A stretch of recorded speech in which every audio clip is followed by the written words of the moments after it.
The clatter of dishes and murmur of conversation filled Vito's, the upscale Italian restaurant where I'd been working for the past 8 months. My fingers trembled slightly as I balanced 3 plates along my arm, a skill I'd perfected out of necessity rather than natural grace. The weight of the porcelain pressed against my skin, leaving temporary marks that would fade by morning, unlike the permanent exhaustion that had settled in my bones. Table 7, Ellie.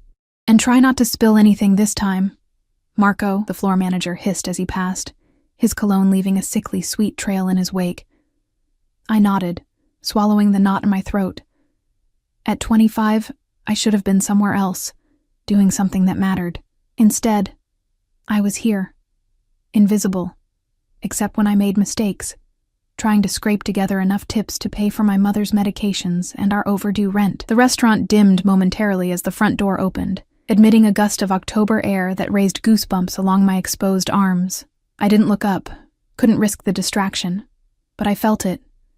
A shift in the atmosphere, like the air before a storm. The usual restaurant buzz quieted to a reverent hush. I delivered the plates to a group of businessmen who barely acknowledged me, then turned back toward the kitchen. That's when I saw him. He sat alone at table 12, the restaurant's most private corner booth. Dark hair, perfectly styled, a suit that cost more than I made in months. But it was his eyes that stopped my breath. Dark as midnight, scanning the room with calculated precision, before settling on me with such intensity that I nearly stumbled. Behind him stood a broad-shouldered man, hands clasped in front, eyes hidden behind sunglasses despite the dim lighting. A bodyguard. Who needed a bodyguard in our quiet neighborhood? Ellie! Marco appeared beside me, his voice unnaturally soft. Mr. Castellano's table. Now. My stomach nodded. Everyone knew the name Castellano. Whispers about their family business traveled through Little Italy like wind through autumn leaves. Not the restaurant supply business listed on their sleek business cards, but the other business, the one that made people lower their voices and glance over their shoulders. Alessandro Castellano. 32 years old, and already head of the family after his father's mysterious heart attack 3 years ago. I'd seen his photo in the local paper, standing outside the courthouse after all charges were dropped against him in a case nobody would discuss. Move, Marco whispered, giving me a slight push. Each step toward his table felt like walking through deep water. When I reached him, I kept my eyes down, trained on the immaculate tablecloth. Good evening, sir. Welcome to Vito's. Can I get you something to drink? Look at me when you speak. His voice was quiet, smooth as aged whiskey, but with an edge that made it clear this wasn't a request. I raised my eyes slowly, heat crawling up my neck. Up close, his features were even more striking. Sharp cheekbones, a strong jaw darkened with precisely maintained stubble, and those eyes, watching me with an intensity that made my skin prickle. Better, he said, his mouth curving into something not quite a smile. McAllen. Neat. I nodded and turned to leave, but his voice stopped me. Your name? Ellie, I whispered, then cleared my throat. Ellie Winters. He studied me for a moment longer, then dismissed me with the slightest nod. The night progressed in a blur of orders and exhaustion. I served Mr. Castellano with trembling hands, avoiding his gaze while feeling it follow me across the restaurant. When he finally left, I exhaled a breath I hadn't realized I was holding. As I cleared his table, I found it. A sleek black wallet, left casually beside his empty glass. My heart hammered against my ribs. Inside would be credit cards, ID, probably cash. More cash than I'd see in months. For one shameful moment, I thought about how that money could cover Mom's next prescription refill, the overdue electric bill, maybe even the rent we were 2 weeks behind on. The thought vanished as quickly as it had formed, shame burning my cheeks. I wasn't a thief. I'd never been a thief. Even when we'd had nothing but ramen noodles for a week straight, I slipped the wallet into my apron pocket and found Marco. Mr. Castellano left his wallet. Do you have a contact number? Marco's eyes widened. Give it to me. I'll handle it. Something in his expression, a flicker of greed perhaps, made me hesitate. I can return it on my way home. Doesn't he live in that big house on Parkview? It's not far from my bus stop. Are you insane? Marco hissed. You don't just show up at Alessandro Castellano's house. Give me the wallet. I clutched it tighter. I'll take full responsibility. After my shift ended, I walked the 6 blocks to the Castellano mansion instead of catching the last bus home. The autumn night wrapped around me like a damp cloak, streetlights casting long shadows across cracked sidewalks. By the time I reached the imposing gates, my resolve was wavering. A security camera swiveled toward me as I approached the intercom. Before I could press the button, the gate swung open silently. They'd been watching me all along. The driveway stretched before me, lined with perfectly manicured trees. The house itself loomed at the end, a modernized Victorian with warm lights glowing from within. My footsteps crunched on the gravel, each sound magnifying my anxiety. The massive front door opened before I reached it. The same bodyguard from the restaurant stood there, expressionless. I found Mr. Castellano's wallet, I stammered, holding it out like an offering. Inside. The bodyguard stepped aside. Every instinct told me to run, but I stepped into the warm foyer, my waitress uniform painfully out of place against the marble floors and crystal chandelier. The bodyguard led me through the house to a study where Alessandro Castellano sat behind a massive desk, jacketless now, the sleeves of his crisp white shirt rolled up to reveal strong forearms. "Miss Winters," he said, as if my arrival was both expected and amusing. "You've brought something of mine." I stepped forward, placing the wallet on his desk. "You left it at the restaurant, sir, and you brought it all the way here when you could have kept it." He opened the wallet. Thumbing through what I now saw was a thick stack of $100 bills. Most would have. "I'm not a thief," I said, the words coming out sharper than I intended. Something flickered in his dark eyes. Surprise, perhaps, or approval. He removed a bill and held it out to me. "For your honesty." "No, thank you." I stepped back, my calves hitting a leather chair behind me.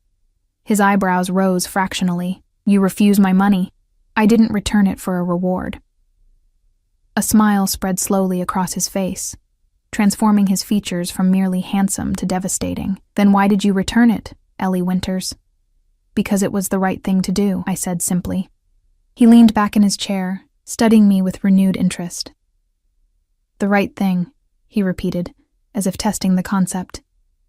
"Do you know who I am? What I do?" My mouth went dry.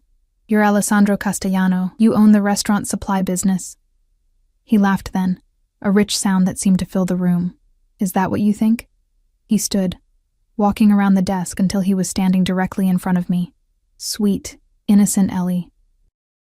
"Do you always do the right thing, even when it costs you?" I thought of my mother's medicine, our looming eviction. I tried to. He reached out, his fingers brushing a strand of hair from my face.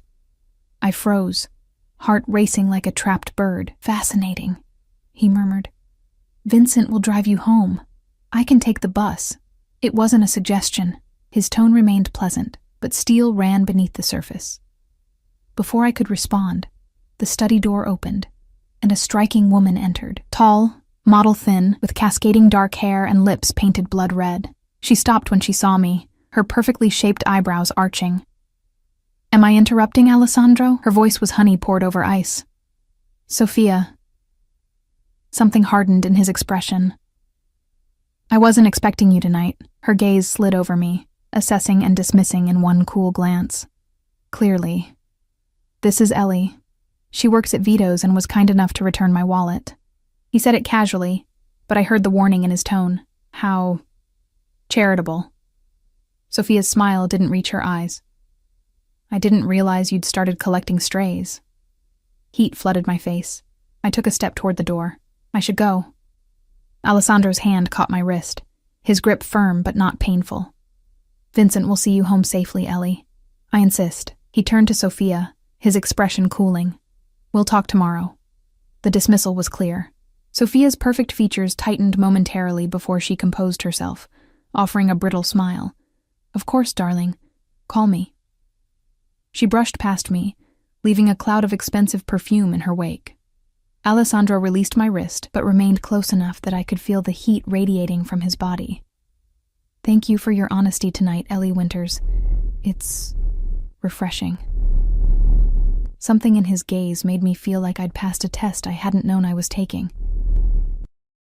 The ride home in his sleek black SUV was silent, the bodyguard, Vincent, never speaking a word. He pulled up to my rundown apartment building, the vehicle looking absurdly out of place on our potholed street.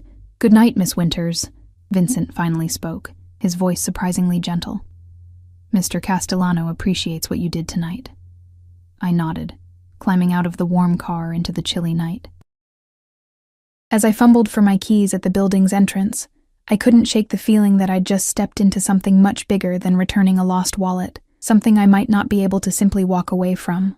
What I didn't know then, as I climbed the stairs to our third-floor apartment, was that Alessandro Castellano never lost anything by accident, and he never ever let go of something or someone once he decided they belonged to him.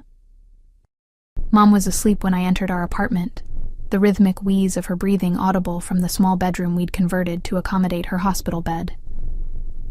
The home health aide had left a note on our chipped Formica counter. "Took meds at 8. Ate half sandwich. Fever down." I sank onto our threadbare couch, the events of the evening replaying in my mind like a movie I couldn't pause. Alessandro Castellano's penetrating gaze, the weight of his grip on my wrist, the contempt in Sophia's eyes as she looked at me, looked through me, like I was nothing. Sleep came fitfully that night, dark eyes haunting my dreams. The next morning arrived with a thin October rain that turned the city streets slick and gray. I dragged myself through my morning routine, made Mom comfortable with fresh pillows and her medication, then headed out for my second job at the corner cafe. "You look like hell warmed over," said Danny, my only real friend and coworker, as I tied my apron behind the counter. "Rough night," I mumbled, not meeting her eyes. Something stopped me from sharing my encounter with Alessandro. Saying it aloud would make it real, and I wanted to pretend it had been nothing more than an odd interruption to my otherwise unremarkable life. The morning rush kept us busy, the steady stream of commuters ordering their usual coffees before disappearing into the rain. By 11, the cafe had emptied to just a few students with laptops and a businessman on his phone. The bell above the door chimed, and I looked up from wiping down the counter. My heart stuttered.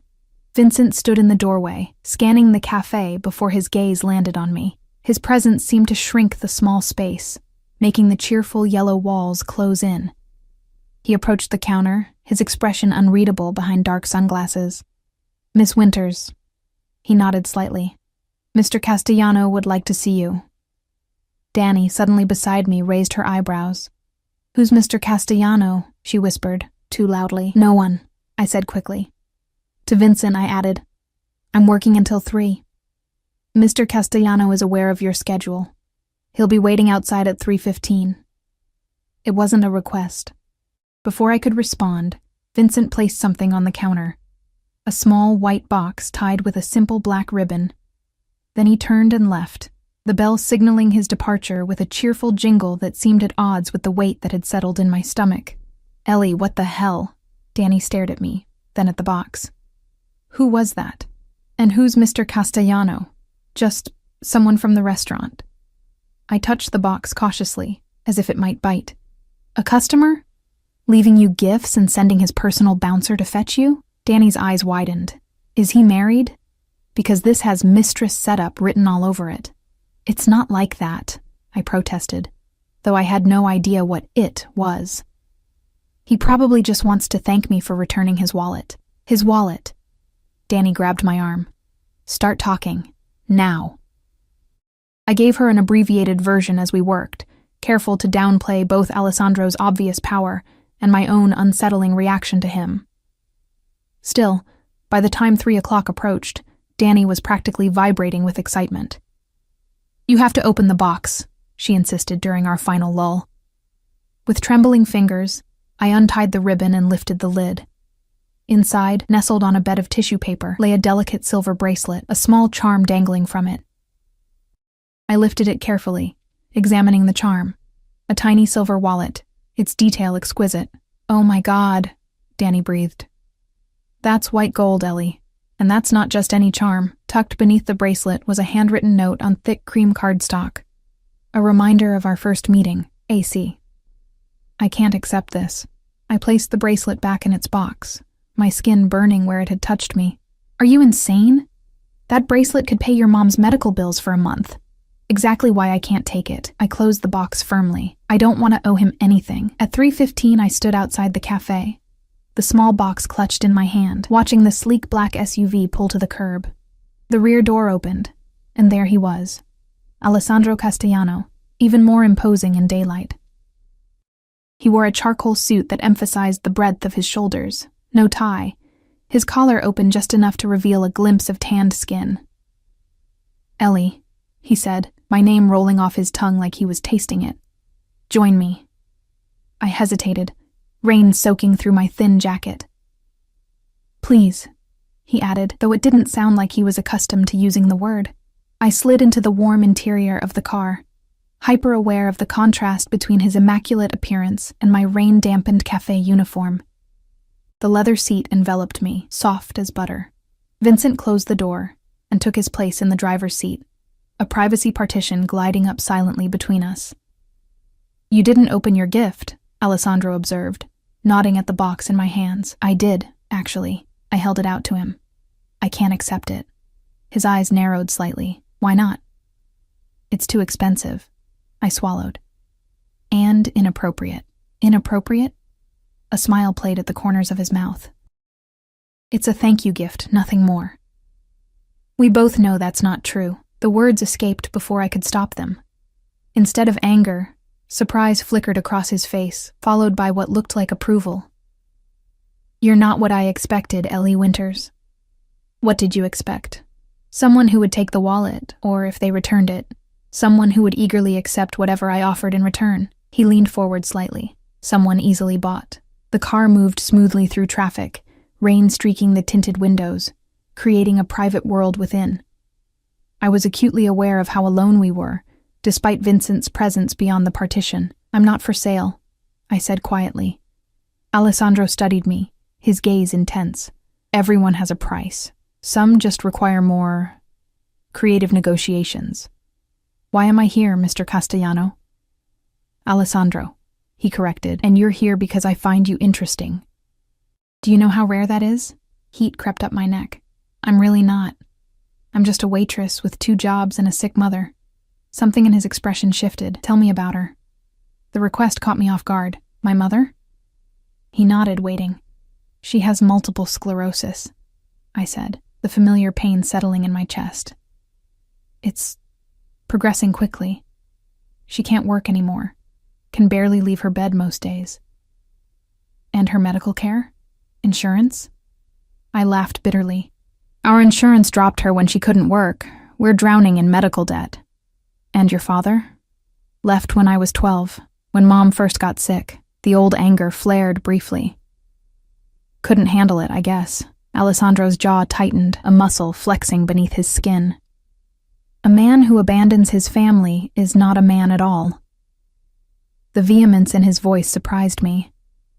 For a moment, neither of us spoke, the only sound the gentle purr of the engine and rain against the windows. "I have a proposition for you," he finally said, his voice carefully controlled. My body tensed. "I'm not that kind of proposition." A flash of irritation crossed his features. "I need a personal assistant, someone I can trust." I blinked. "You just met me. And in that brief encounter, you've proven more trustworthy than people I've known for years." He leaned back, regarding me coolly. "The position pays $15,000 a month, plus benefits. Full medical coverage, which would extend to your mother as dependents." The figure hit me like a physical blow. $15,000 a month was more than I made in half a year. Medical coverage for Mom would mean no more choosing between rent and her medications. "What would this assistant position entail?" I asked cautiously. "Managing my schedule, handling correspondence, attending events with me when necessary." His eyes held mine. "Nothing inappropriate, unless you wish it to be." Heat flooded my face at the implication. "I don't—" "Relax, Ellie." His smile was knowing. "I'm not hiring you for your body, tempting as it may be. I'm hiring you for your integrity."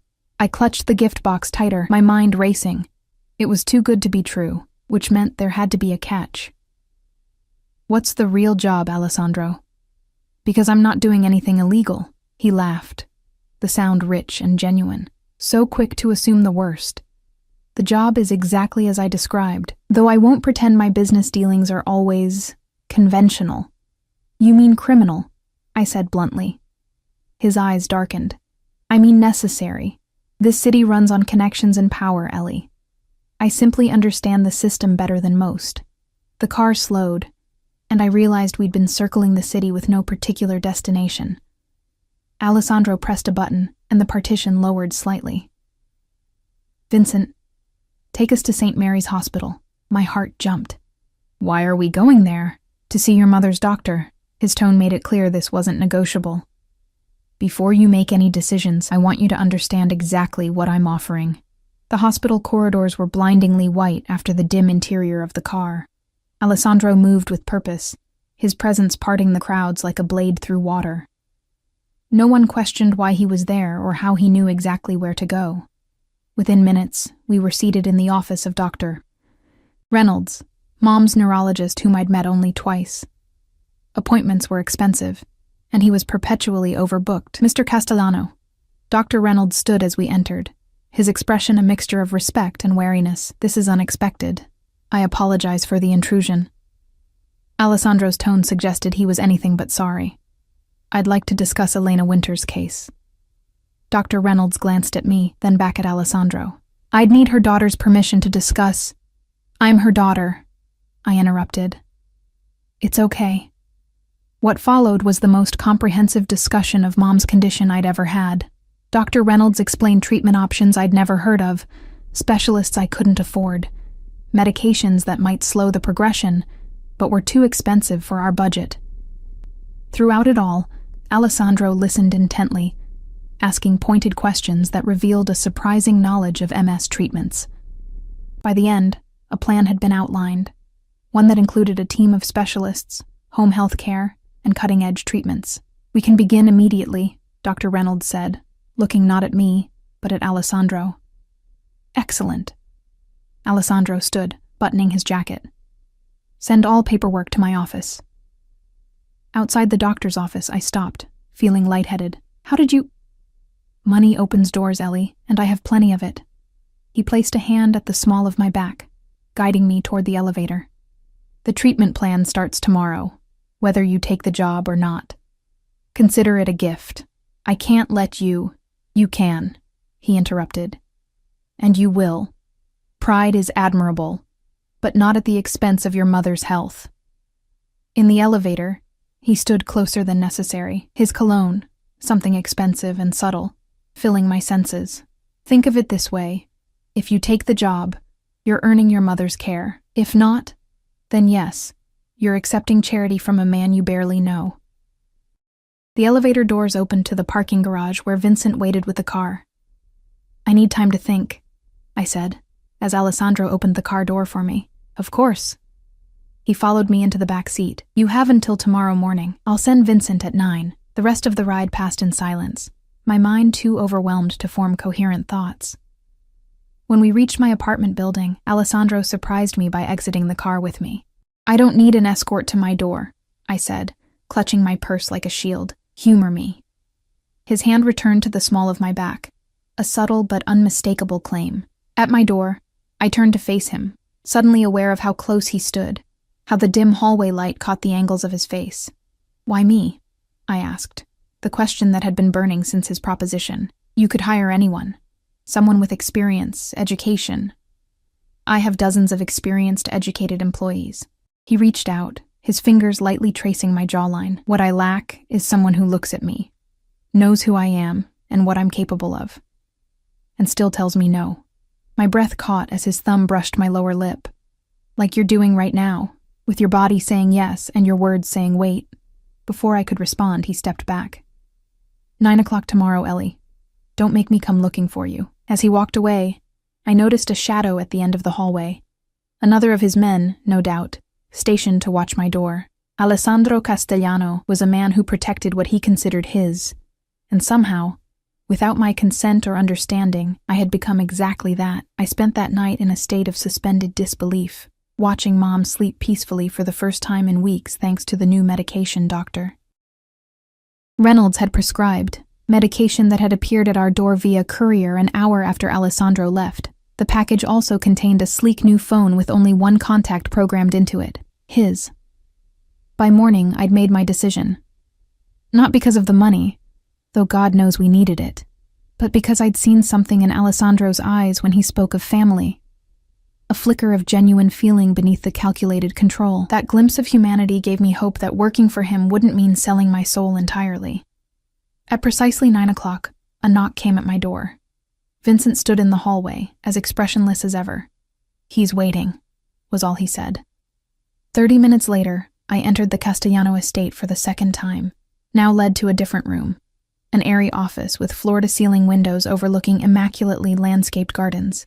Alessandro stood by a glass desk, speaking rapidly in Italian to someone on the phone. He wore a navy suit today, the fabric catching the morning light, making him look almost approachable. Almost.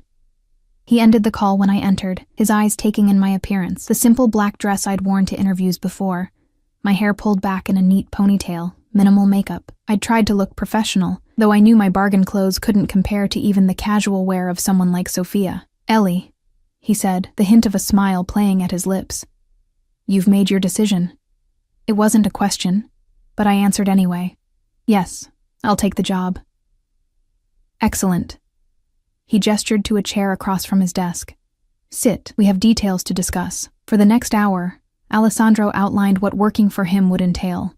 I would manage his schedule, coordinate with his business associates, attend meetings and social functions as needed. My days would start early and often end late. I would have an apartment in his building downtown. "For convenience," he said, though we both knew it was for control. "What about my mother?" I asked. "Already arranged. A private nurse will live in your current apartment to provide round-the-clock care. You can visit whenever you wish." I swallowed hard. "And the nature of your business? What exactly will I be coordinating?" His expression didn't change, but something in his eyes hardened slightly. "My legitimate businesses, restaurants, shipping, real estate. The rest doesn't concern you, but I'll be involved in it. Adjacent to it," he corrected. "You won't be asked to do anything illegal, Ellie. I protect what's mine." The possessive statement hung between us, its implications clear. By accepting this position, I was agreeing to belong to him in some nebulous way neither of us was defining aloud. When would I start? Now. He slid a folder across the desk. "These are your contracts. Employment, confidentiality, benefits. Read them carefully." The documents were dense with legal language, but the terms were exactly as he'd described. Better, even. Full medical for Mom and me, a salary that made my eyes widen. A clause that specified my right to resign with 30 days' notice. Though something told me leaving wouldn't be as simple as the contract suggested, I signed, feeling as though I was signing away more than just my employment status. "Welcome to the family, Ellie," Alessandro said, taking the pen from my fingers, his hand lingering against mine longer than necessary. The next few weeks passed in a whirlwind of new experiences. I moved into the downtown apartment, a sleek, modern space that could have housed my entire previous apartment 3 times over. Mom's care improved dramatically, her new nurse sending me daily updates and photos of small improvements in her condition. Working for Alessandro was both simpler and more complex than I'd imagined. He was demanding but fair, expecting perfection, but willing to teach. I quickly learned his preferences. Black coffee in the morning, green tea in the afternoon, which calls to put through immediately, and which could wait. How to recognize when his calm demeanor masked rising anger. I also learned about the other side of his business. Not through direct involvement, but through overheard conversations, abruptly ended when I entered rooms, the way certain visitors were shown directly to his private study while others were kept waiting. "You're adapting well," Alessandro commented one evening, as we worked late in his office, reviewing plans for a charity gala he was hosting. 2 months into my employment, and I was still discovering new aspects of his complicated life. "I'm trying," I said, not looking up from my tablet where I was finalizing the seating arrangements. "The mayor's wife called again," I continued. "She's insisting on being seated at your table." Alessandro made a dismissive gesture. "Put her at table 3 with the police commissioner. Her husband will understand the message." I made the change, trying not to think about what message was being sent. This was the delicate dance of my new existence. Knowing enough to do my job efficiently without examining the implications too closely. "You're going to need a dress," he said suddenly. I looked up, confused. "For what?" "The gala. You'll be attending with me." My stomach tightened. "As your assistant." His eyes met mine, dark and unreadable, as my companion. "I don't think that's appropriate," I said carefully. "Appropriate?" A smile curved his lips. "You've been living in an apartment I provide, working exclusively for me, seeing no one but me for weeks." The line of appropriate was crossed long ago. Heat crept up my neck. "I've maintained professional boundaries." "Have you?" He stood, moving around the desk until he was standing directly in front of me, close enough that I could smell his cologne. "Then why do you blush when I stand this close? Why do your pupils dilate when I touch you like this?" His fingers brushed my cheek, a gossamer touch that nonetheless sent electricity coursing through me. "That's biology," I managed, hating how breathless I sounded. "Not consent." Something flickered in his expression. Frustration, respect, desire, before he stepped back.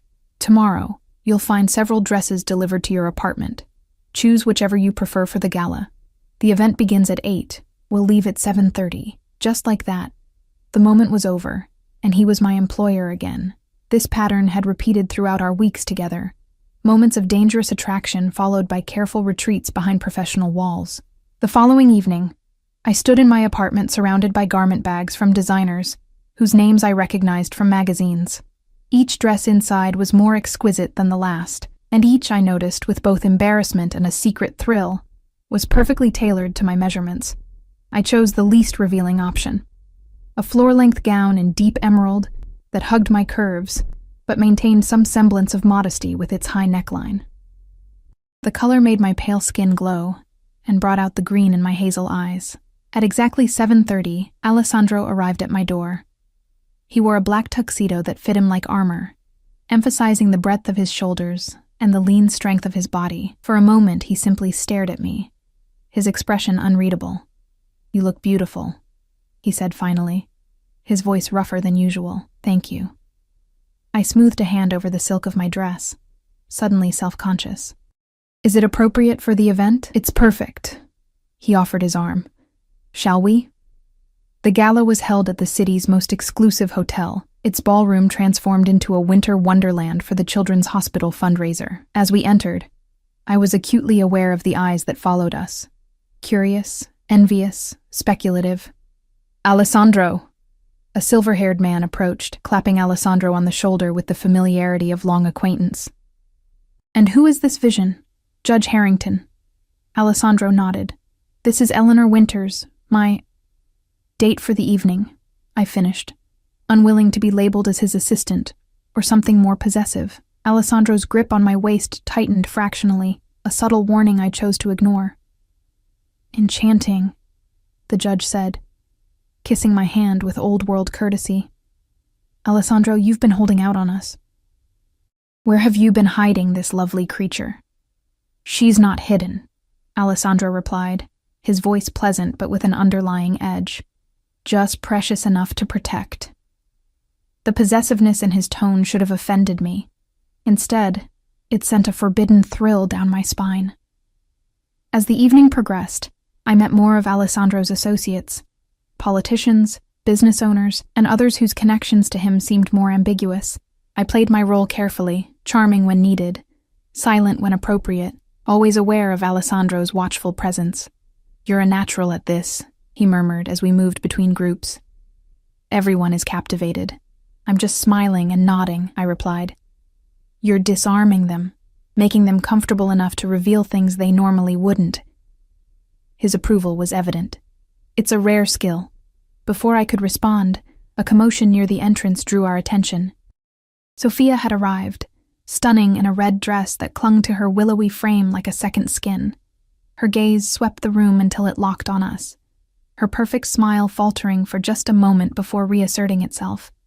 "Your girlfriend's here," I said lightly, trying to ignore the unexpected pang of jealousy. Alessandro's expression darkened. "Sophia is not my girlfriend. She's the daughter of a business associate who has unrealistic expectations. As if summoned by our attention, Sophia glided toward us, her red lips curved in a predatory smile. "Alessandro, darling." She air-kissed both his cheeks, then turned to me with barely concealed contempt. "And the little waitress. How quaint." "Eleanor is my date this evening, Sophia," Alessandro said, his tone pleasant but firm. Sophia laughed, the sound like breaking glass. "Oh, is that what we're calling it now?" I wondered what position she'd filled when Maria mentioned your new assistant. She ran a manicured finger down Alessandro's lapel. "You always did have a weakness for charity cases." Anger flashed hot in my chest, but before I could respond, Alessandro caught Sophia's wrist, removing her hand from his chest with controlled precision. "Careful, Sophia," he said quietly, his voice carrying a warning that made even my skin prickle. "You're making a scene." Her perfect features tightened. "Don't be ridiculous, Alessandro. Everyone knows this is just another of your games. She'll be gone in a month, just like the others." The others? My stomach clenched. Had there been other women like me, plucked from obscurity for reasons I still didn't fully understand? "You should find your father," Alessandro suggested, his tone making it clear this wasn't a suggestion at all. "I believe he's looking for you." For a moment, Sophia looked as if she might argue, but something in Alessandro's expression made her reconsider. With a final contemptuous glance at me, she turned and disappeared into the crowd. "I apologize for her behavior," Alessandro said, his hand returning to the small of my back. "Sophia and there's history there, but not the kind she wants it to be." "Were there others?" I asked quietly, hating the vulnerability in my voice. "Other women you've hired as assistants?" His eyes locked on mine. "No, not like you. Like me, how?" Before he could answer, Vincent appeared at his side, leaning in to whisper something urgently. Alessandro's expression hardened instantly, the charming host vanishing behind a mask of cold calculation. "Take care of it," he instructed Vincent, then turned to me. "I need to step away briefly. Business matter. Is everything okay?" "Nothing for you to worry about." He brushed his thumb across my cheekbone, the gesture at odds with the coldness in his eyes. "Wait for me here. Don't wander." As Alessandro disappeared with Vincent, I felt suddenly exposed without his protective presence. I moved to a quieter corner of the ballroom, sipping champagne and trying to look as though I belonged. "So you're Alessandro's new toy," a voice said beside me. I turned to find a man watching me with undisguised interest, young, expensively dressed, with a smile that didn't reach his eyes. "I'm his assistant," I corrected. "Of course you are." The man's gaze traveled over me in a way that made me want to cover myself. "I'm Michael Russo. Alessandro and I have mutual interests." Something about the way he said it raised warning flags. I maintained a polite smile. "It's nice to meet you, Mr. Russo." "Michael, please." He moved closer. "You know, working for Alessandro can be intense. If you ever need a friend, someone to talk to about the pressures of the job." He slid a business card into my hand, his fingers lingering against my palm. Before I could respond, a familiar voice cut through the air like a blade. "Michael." Alessandro's hand landed possessively on my waist. "I see you've met Eleanor." The temperature between the men seemed to drop 10 degrees instantly. Michael straightened, his demeanor shifting from predatory to cautious. "Just introducing myself," he said, raising his hands in mock surrender. "No harm intended, I'm sure." Alessandro's voice was deadly quiet. "But Eleanor is with me, exclusively." The meaning couldn't have been clearer if he'd branded me in front of everyone. Michael nodded, backing away with a final glance at me that held both warning and pity. "What was that about?" I asked when Michael was out of earshot. Alessandro's fingers tightened at my waist. "Michael Russo is not someone you want to know, Ellie. He's dangerous. And you're not?" His eyes met mine, dark and intense. "I would never hurt you." He would without hesitation if he thought it would hurt me. The admission that hurting me would hurt him hung between us, heavy with implications neither of us was ready to address. "I want to go home," I said suddenly, the glamour of the evening tarnished by Sophia's contempt. Michael's predatory interest, and the realization that I was playing a game whose rules I didn't fully understand. Alessandro studied me for a moment, then nodded. "I'll have Vincent bring the car around." The ride back to my apartment was silent, tension filling the space between us. When we arrived, Alessandro surprised me by exiting the car with me. "You don't need to see me up," I said, fumbling for my keys. "I do." His tone brooked no argument. In the elevator, he finally spoke again. "You're upset." "I'm confused," I corrected, "about what exactly my role is in your life." Sophia seemed to think.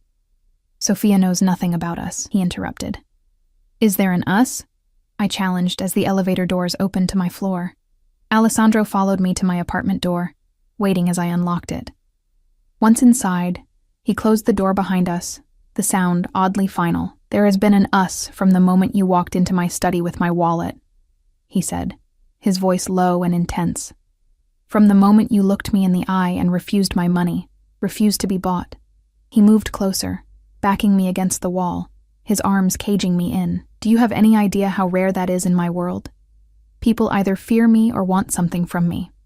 You did neither." My heart hammered against my ribs, his proximity making it hard to think clearly. "I still don't want anything from you." "Don't you?"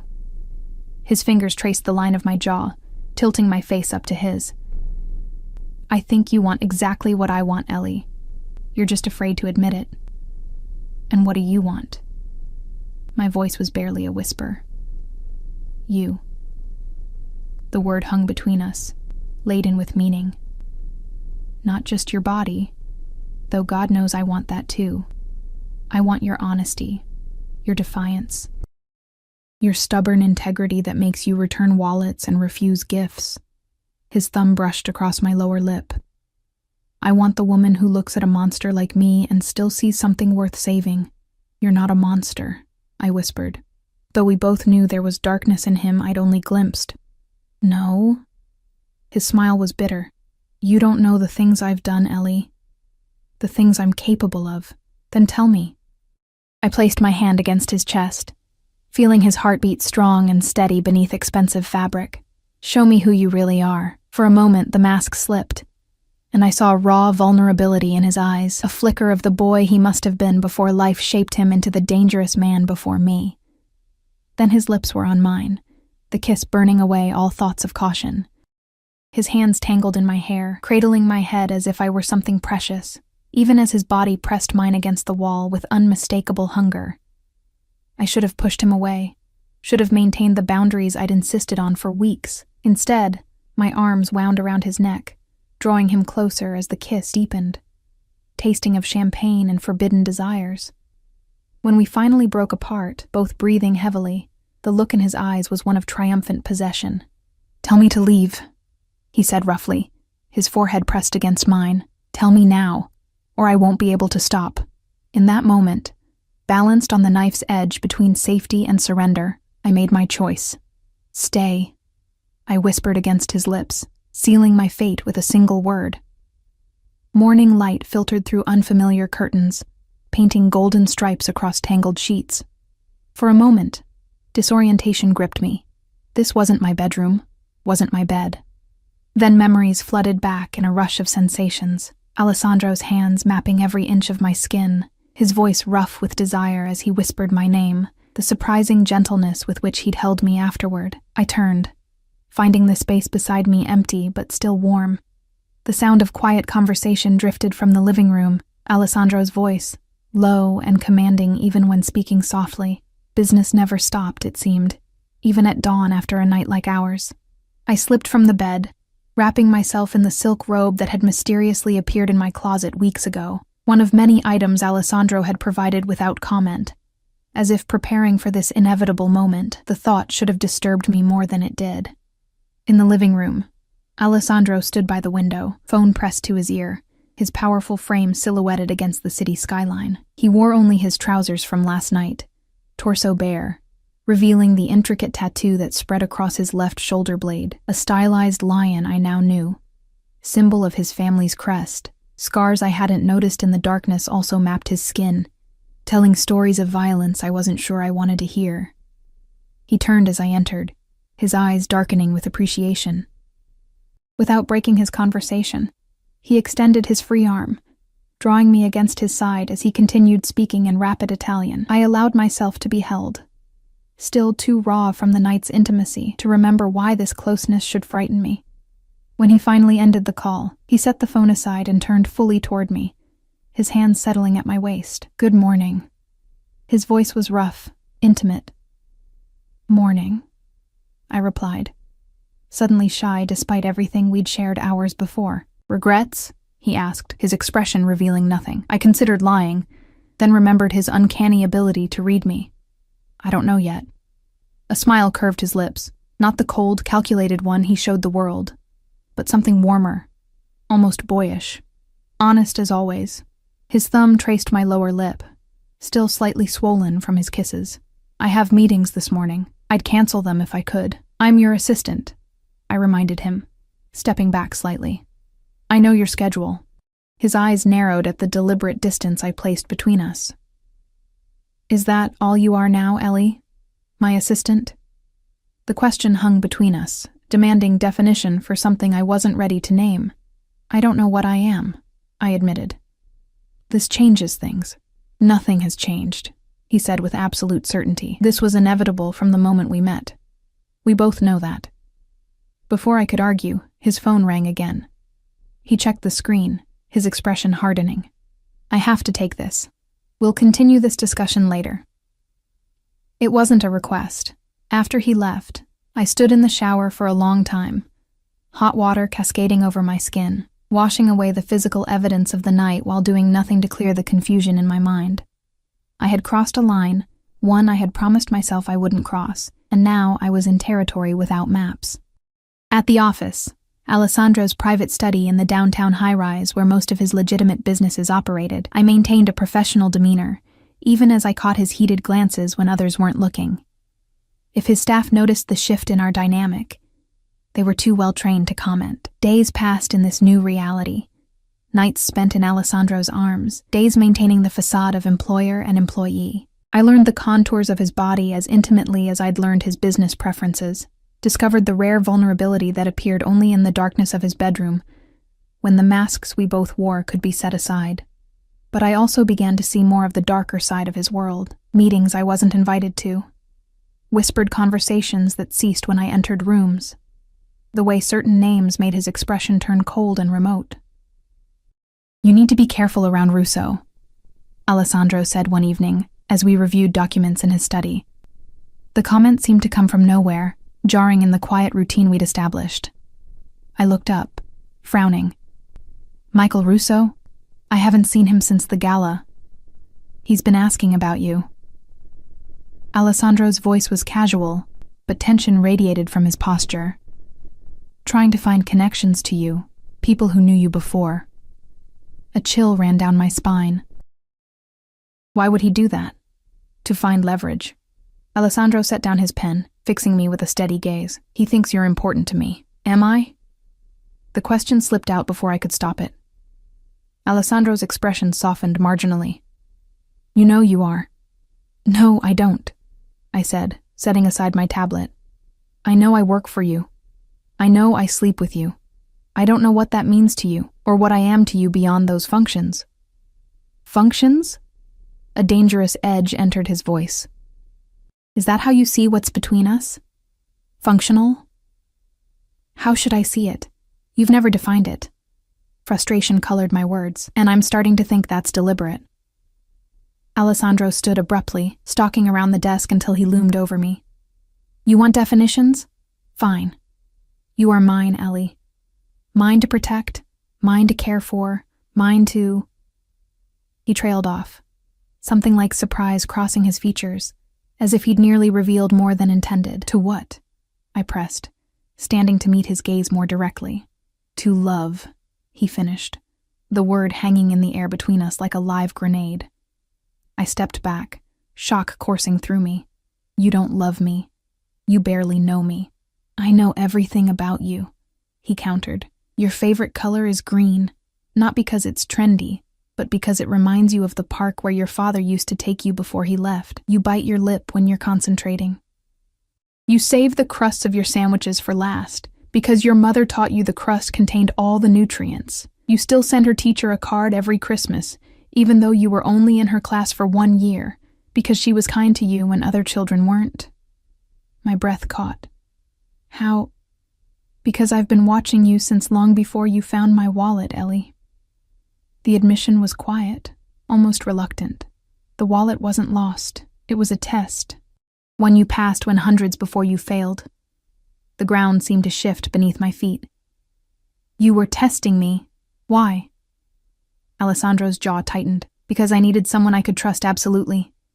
Someone with integrity that couldn't be bought. For what? Dread pooled in my stomach. What do you really want from me, Alessandro? Before he could answer, a sharp knock came at the door. Vincent entered without waiting for permission, his normally impassive expression tense. Sir, we have a situation. The shipment at the docks. Alessandro's demeanor changed instantly, all traces of the vulnerable man who'd spoken of love vanishing behind the cold mask of the businessman, or something darker. Secure the building, no one in or out, and get the car ready. Vincent nodded, withdrawing immediately. What's happening? I asked, fear creeping into my voice. Business, Alessandro replied curtly, already moving toward a hidden panel in the wall that, when opened, revealed a small safe. He withdrew a gun, checking it with practiced efficiency before tucking it into a shoulder holster. Alessandro, go to the penthouse, he instructed, shrugging into his jacket. Vincent's men will escort you. Stay there until I come for you. I'm not a child to be sent to my room, I protested. Tell me what's happening.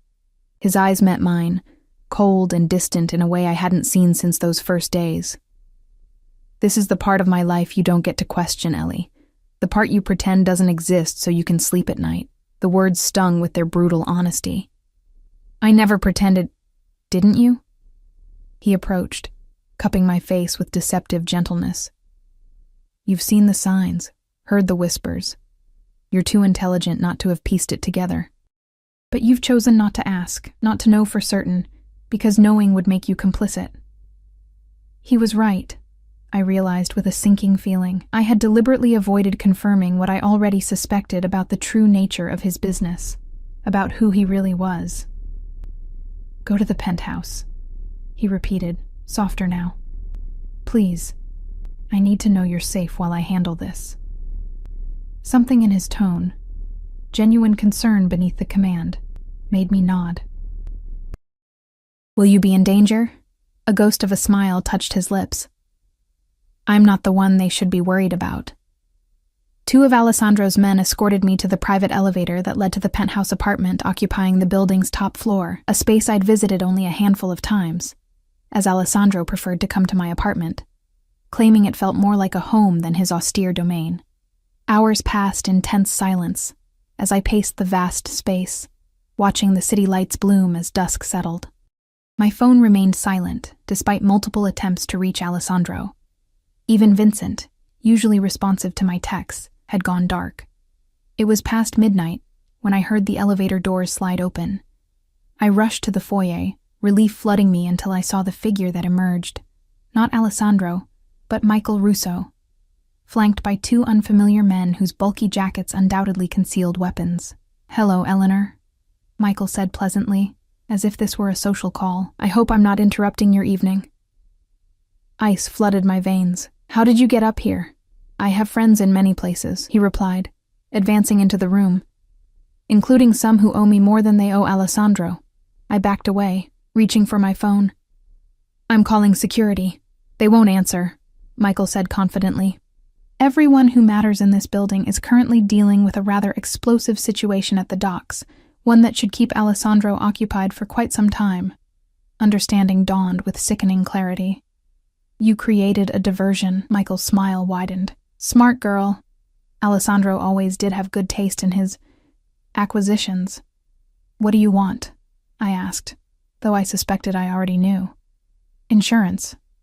Michael gestured to one of his men, who moved with surprising speed to grab my arm. Alessandro has something of mine. I'm simply acquiring something of his to ensure a fair exchange.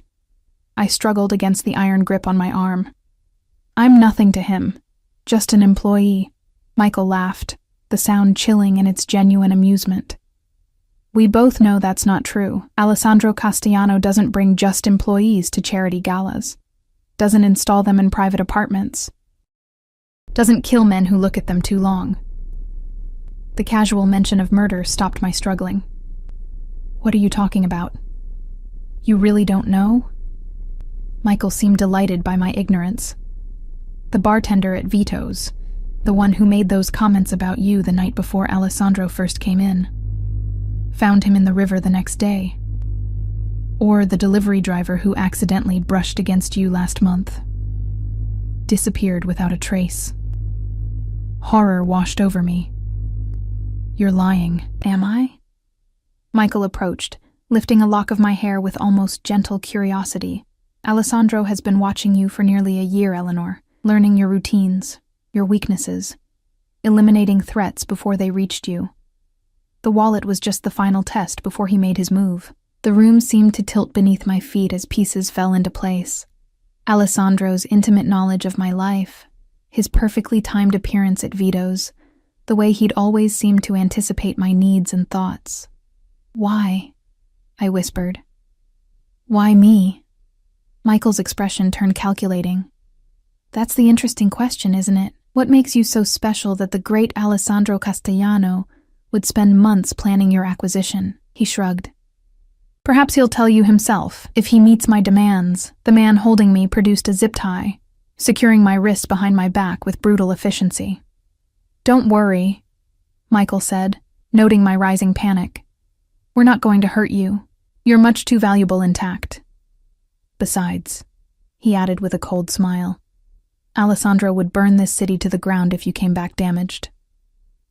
They led me to the elevator, my mind racing for escape options that didn't exist. As the doors closed, sealing me in with my captors, my last thought was of Alessandro, not fear of his wrath or hope for rescue, but a terrible suspicion that whatever game he'd been playing with me had finally reached its inevitable, bloody conclusion. The location they brought me to was a renovated warehouse by the river, its industrial exterior belying the luxurious apartment within. I was led to a sparsely furnished room, a bed, a chair, a small bathroom, and left alone after Michael informed me that Alessandro had been contacted with terms for my release. Hours passed in anxious solitude. I tested the door, locked, examined the windows, sealed and reinforced, and searched for anything that might serve as a weapon. Nothing. The zip tie had been replaced with handcuffs attached to a long chain bolted to the wall, enough freedom to use the bathroom and move around the room, but nothing more. When the door finally opened again, I expected Michael. Instead, a young woman entered carrying a tray of food, dark-haired, olive-skinned, with eyes that held both wariness and curiosity. You should eat, she said, setting down the tray. It's not poisoned. Who are you? I asked, keeping my distance. Lucia. She hesitated, then added, Michael's sister. I studied her, noting the absence of the cold calculation in Michael's eyes. Are you a prisoner too? A bitter smile twisted her lips. In a different way, perhaps. She gestured to the food. Eat. You'll need your strength. For what? Lucia's expression grew troubled. The exchange is scheduled for midnight. Until then, Michael wants you comfortable. Exchange? I repeated. What does Michael want from Alessandro? Territory. Control of the north side shipping routes.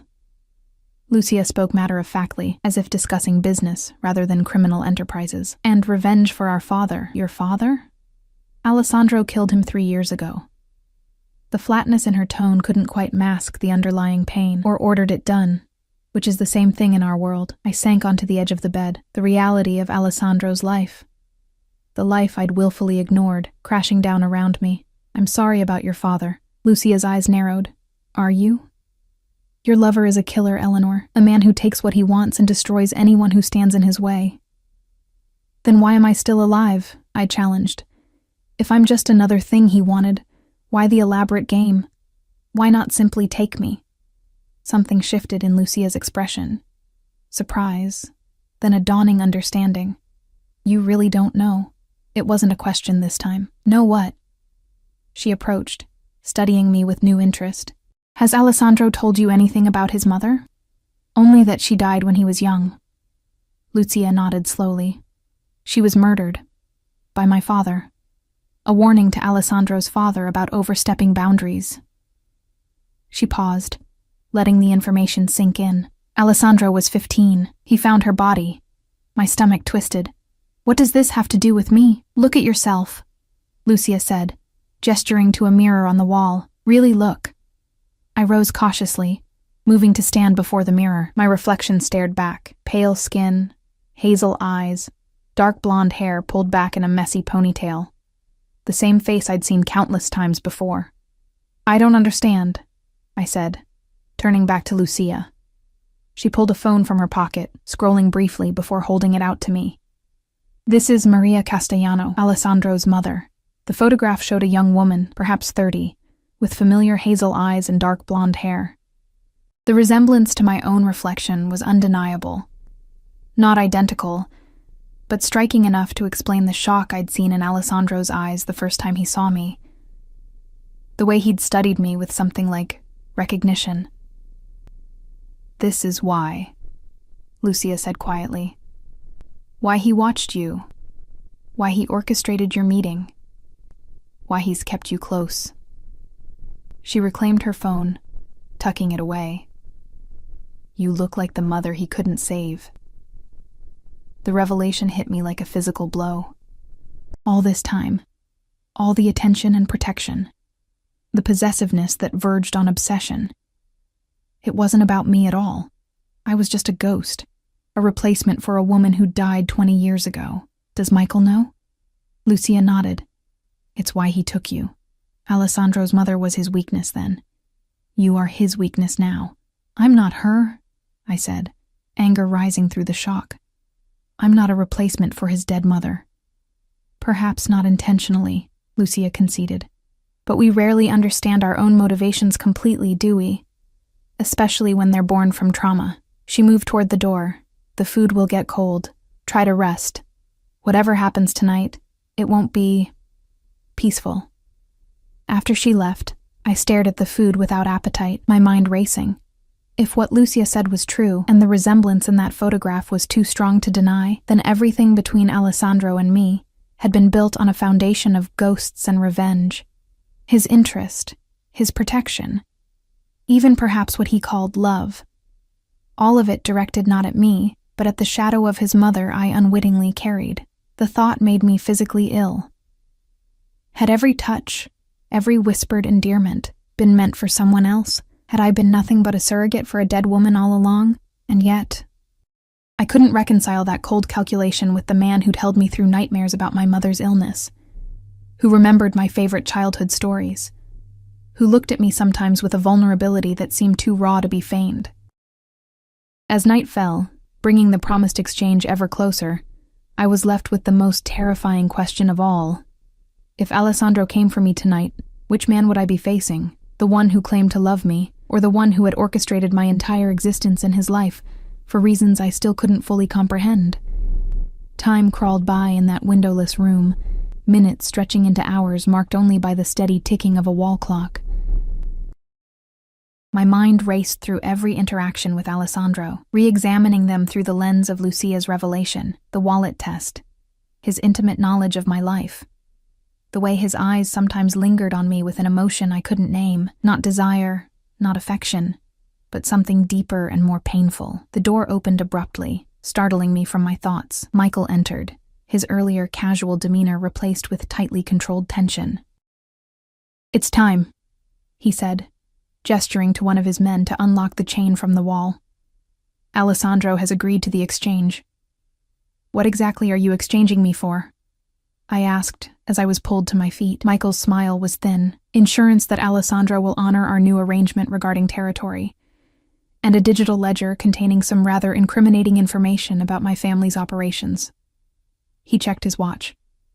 He should be quite motivated to comply, considering he has exactly 1 hour before certain evidence finds its way to federal authorities. They led me through the warehouse to a cavernous main floor, empty except for a few support columns and the ghostly shapes of covered machinery. The space was dimly lit, shadows pooling in the corners, the air cold and damp from the nearby river. Michael positioned me beside him in the center of the room, his men spreading out to create a loose perimeter. "He'll come alone?" I asked, already knowing the answer. Michael laughed. "Of course not. But his men will stay back, as will mine. This is between Alessandro and me now, with me as the bargaining chip." Precisely, his hand settled on my shoulder, a parody of comfort. "Although I confess I'm curious about what happens after he gets you back. Now that you know the truth about why he chose you." I stiffened. "Lucia shouldn't have told me. My sister has a soft heart," Michael agreed. "But I'm glad she did. I want you thinking about it when Alessandro looks at you. I want you wondering if he sees you at all, or just the ghost of Maria Castellano." Before I could respond, a door at the far end of the warehouse opened. Alessandro entered, moving with lethal grace, his expression carved from stone. Vincent and 2 other men flanked him, keeping a respectful distance as instructed. My breath caught at the sight of him. He wore all black, emphasizing the dangerous energy that radiated from him. His eyes scanned the room with clinical precision before landing on me, his gaze immediately cataloging every detail of my appearance, checking for injuries. "Alessandro!" Michael called, his voice echoing in the cavernous space. "Right on time." Alessandro approached slowly, stopping about 20 feet away. "Let her go, Russo. Business first," Michael countered. "The ledger." Without taking his eyes from mine, Alessandro removed a small flash drive from his pocket. "Release her, and it's yours." Michael's grip on my shoulder tightened. "How do I know it's the real thing? That you haven't altered the data? You don't." Alessandro's voice was cold. "Just as I don't know you'll honor your end of this agreement once you have what you want." A tense silence stretched between them, the air thick with barely restrained violence. "Compromise, then," Michael finally suggested. "Send the data to my phone. Once I verify it's legitimate, I'll release Eleanor." Alessandro's jaw tightened, but he nodded. "Fine." As the transaction proceeded, I studied Alessandro's face, searching for some sign of the truth. Did he see me when he looked at me, or just a shadow of his mother? Had everything, from the lost wallet to this moment, been part of an elaborate game fueled by trauma and revenge? "It's verified," Michael announced after a tense minute of examination. "All the data appears intact." He released his grip on my shoulder, giving me a slight push forward. "She's all yours, Castellano. Damaged goods now, I imagine, but still breathing." I moved slowly toward Alessandro, my legs unsteady. His expression remained impassive, but his eyes burned with an intensity that made my skin prickle. When I reached him, his hand settled at the small of my back, possessive, protective, familiar. "We're done here," Alessandro said, his voice deadly quiet. Michael's smile was triumphant. "For now. Though I am curious, does she know why you chose her? Why you've been watching her all these months?" Alessandro's body tensed against mine. "Careful, Michael. She should know she's just a replacement," Michael continued, seemingly unconcerned by the dangerous edge in Alessandro's voice. "A stand-in for a dead woman. Does she look enough like your mother when you're fucking her, Alessandro? Do you call her Maria in the dark?" Several things happened at once. Alessandro pushed me behind him with surprising gentleness. Vincent stepped forward, gun already drawn. And Michael's mocking smile froze as the distinct red dot of a laser sight appeared on his forehead. "That's enough," Alessandro said, his voice terrifyingly calm. "You have what you came for. Now leave while you still can." Michael's composure slipped for the first time, fear flashing briefly in his eyes as he realized how precarious his position had become. He raised his hands slowly. "We had an agreement." "The agreement was for the ledger in exchange for Eleanor," Alessandro replied. "Not for your continued ability to breathe. That remains entirely at my discretion." For a long, tense moment, I thought Alessandro would give the order, would have Michael executed right there. Instead, he turned to me, his back deliberately to Michael, the ultimate dismissal. "Let's go home," he said softly, his eyes searching mine. The drive back to the city passed in silence, Alessandro's hand clasping mine tightly, as if afraid I might disappear. It wasn't until we reached his penthouse, not my apartment, I noted, that he finally spoke. "Are you hurt?" he asked as the elevator doors closed behind us. No. I stepped away from his touch, creating distance between us, not physically. His expression darkened at my withdrawal. What did they tell you? The truth, I said simply. About your mother. About why you chose me. Alessandro went still, the mask of control slipping to reveal raw pain beneath. It's not what you think. Isn't it? I wrapped my arms around myself, suddenly cold. Your mother was murdered when you were 15. I look like her. You've been watching me for months before you arranged our meeting with the wallet. It seems pretty clear what this is. No. He moved toward me, stopping when I backed away. The resemblance. It caught my attention initially, I won't deny that. But it's not why you what? I interrupted. Why you orchestrated an elaborate scheme to bring me into your life. Why you gave me a job I wasn't qualified for. Why you moved me into an apartment you controlled. My voice cracked. Why you took me to your bed. Pain flashed across his features. It wasn't like that. Then what was it like, Alessandro? Explain it to me. Make me understand how this isn't the most twisted thing I've ever heard. He ran a hand through his hair, a rare gesture of agitation from a man who prided himself on control. Yes, I noticed you because you reminded me of her. But I watched you because you were different. Kind in a world that rewards cruelty. Honest in a world built on lies. He took a breath. The wallet was a test, yes. But not to see if you looked like her, or could replace her. To see if my instincts about your character were right. And if I had kept the wallet, I challenged. What then? Then I would have been disappointed, but not surprised. A ghost of a smile touched his lips. The world breaks good people, Ellie. I know that better than most. He moved to the window, gazing out at the city lights. When I was 15, I watched my mother die because she was kind to the wrong person, the wife of a rival who came to her for help. My father told me her compassion was weakness, that it got her killed. He turned back to face me. I believed him for years, built my empire on that belief, until I saw you, not just your face, but your actions, your kindness to your mother, to co-workers, to strangers, your integrity despite your circumstances. So what was this? I gestured between us, some experiment to see if kindness could survive in your world. No. He approached slowly, as if afraid I might bolt. It was me finding something I thought I'd lost forever. Hope, the belief that not everything good gets destroyed. He reached for my hand, and this time I didn't pull away. Yes. You remind me of her physically, but what drew me to you, what keeps me coming back, is that you're nothing like her in the ways that matter. She was gentle but weak. You're gentle but strong. She bent under pressure. You stand firm. His fingers brushed my cheek. When I look at you, Ellie, I see you. Only you. I wanted to believe him. Part of me did. But doubt had taken root, fed by Lucia's revelations and Michael's taunts. You should have told me. About all of it. The watching, the test, your mother. Yes, he agreed, surprising me. I should have. But I was afraid. You? Afraid? A bitter smile curved his lips, terrified.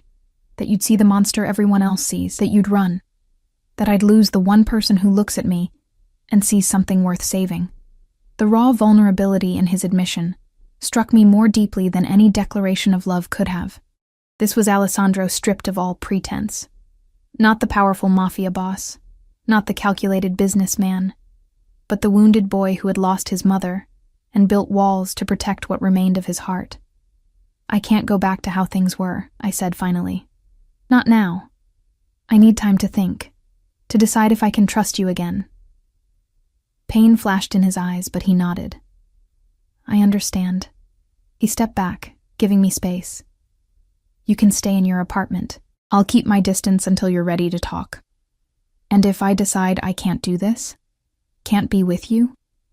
His expression tightened, but his voice remained steady. Then I'll let you go. Your mother's care will continue. Your job will remain if you want it, or I'll find you another position elsewhere if you prefer. No strings, no conditions. Just like that? I couldn't keep the skepticism from my voice. No, he admitted, not just like that. It would destroy me to lose you, but I won't keep you against your will, Ellie. I'm not that kind of monster. The next week passed in a strange limbo. True to his word, Alessandro kept his distance, communicating only through necessary work emails and brief professional phone calls. I visited my mother daily, finding her health improved beyond what I dared hope thanks to the treatments Alessandro had arranged. During those quiet visits, sitting beside her bed as she dozed, I turned over everything in my mind. The deception, the manipulation, the unsettling parallel to his dead mother, but also the tenderness he'd shown me, the vulnerability he'd revealed only to me, the man beneath the monster everyone else saw. On the 8th day, I made my decision. I texted Vincent, not Alessandro, asking to meet his boss at the restaurant where it all began.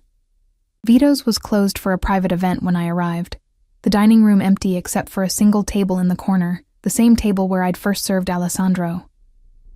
He stood as I approached, tension evident in every line of his body. "Thank you for coming," I said, taking the seat across from him. "Thank you for asking me to." His eyes searched mine. "You look well."